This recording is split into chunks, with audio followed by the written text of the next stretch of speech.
कबर वादाच्या पार्श्वभूमीवर एनआयएचं पथक संभाजीनगरमध्ये दाखल झालेलं आहे आणि एनआयए पथकाकडून औरंग्याची कबर असलेल्या खुलताबाद परिसराची पाहणी सुद्धा सध्या करण्यात येते।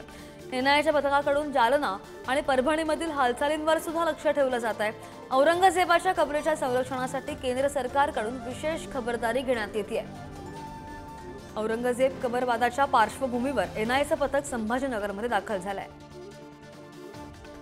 अधिकची माहिती आमचे प्रतिनिधी सचिन जिरे आपल्या सोबत आहेत। सचिन, कशी आता पाहणी सुरू आहे आणि कसा आढावा घेता एनआयएचं पथक? श्रद्धा, आपण पाहिलं की औरंगजेबाच्या कबरीवरचा जो वाद आहे आता नागपूरपर्यंत पोहोचलेला आहे। नागपूरमध्ये देखील हिंसक घटना घडल्या होत्या। त्यानंतर इतर महाराष्ट्रामध्ये खास करून ज्या ठिकाणी ही कबर आहे त्या छत्रपती संभाजीनगर, दौलताबाद, खुलताबाद व बरपणी, नांदेड, हिंगोली, बीड, उदगीर या परिसरामध्ये काही अनुचित प्रकार घडू नये यासाठी बारीक लक्ष दिलं जात आहे। एनआयएचं पथक या ठिकाणी खुलताबाद, दौलताबाद परिसरामध्ये येऊन त्यांनी कबरी परिसराची पाहणी केलेली आहे।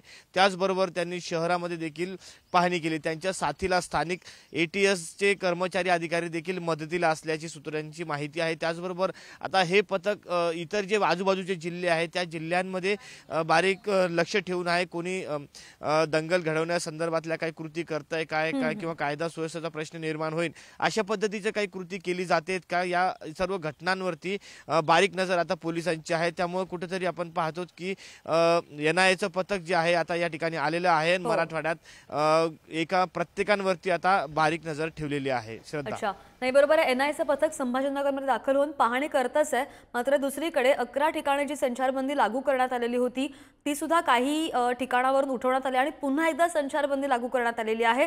पोलिसांचा बंदोबस्त सध्या सगळीकडे कसा आहे? जर आपण पाहतो सध्या रमजानचा महिना देखील सुरू आहे आणि शहर पोलीस, छत्रपती संभाजीनगरचे जे पोलीस आयुक्त असतील, उपायुक्त असतील, त्याचबरोबर जिल्हाधिकारी असतील आणि त्यासह औरंगाबाद ग्रामीणचे जे एसपी आहेत हे देखील या ठिकाणी प्रत्येक संपूर्ण जिल्ह्यामध्ये गस्त घालत आहे। विशेष करून पोलीस आयुक्त हे संध्याकाळपासूनच रात्रभर हे गस्त घालत आहेत। त्यांचे हजारो कर्मचारी देखील या ठिकाणी फिक्स पॉईंट लावलेले आहेत। विविध ठिकाणी पोलिसांचा बंदोबस्त ठेवण्यात आलेला आहे, गुप्तचर नेमण्यात आले। एवढेच नाही तर जिल्हाधिकाऱ्यांनी देखील त्यांची स्वतंत्र यंत्रणा जी आहे ती खाजगी गुप्तहेर या ठिकाणी आहेत।